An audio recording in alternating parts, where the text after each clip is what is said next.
France 24's correspondent in Australia, Fanu Filali, has more. The raid was the outcome of a long-running surveillance campaign. It started off with a simple phone monitoring exercise. The police were keeping an eye on a Melbourne man from Lebanon known for his extremist views.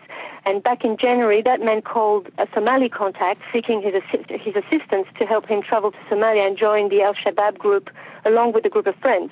The police were already suspecting that there may have been illegal links between a few members of the Somali community in Melbourne and the Al-Shabaab group in Somalia, but until then they just couldn't put their finger on it, and that phone call provided them with a crucial lead.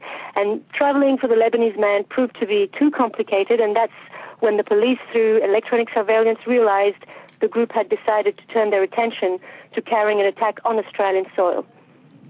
The men are all Australian citizens. Is Australia today asking questions over, well, its society and how minorities are treated?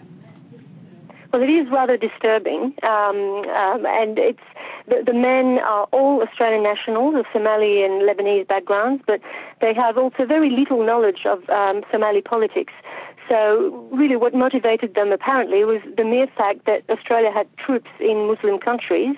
That's what the phone intercept said. Presumably it's Afghanistan that we're talking about.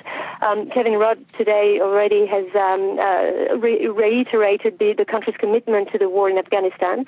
And Australian authorities fear now that Australian Muslims travelling to Somalia to fight for Al-Shabaab could return to Australia and be used as sleeper agents for future attacks.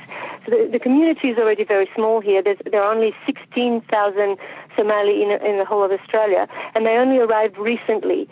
Their youth is often feel disenfranchised, and they're often the target of racism, which makes this small community particularly vulnerable to efforts by the Al-Shabaab members to find new recruits.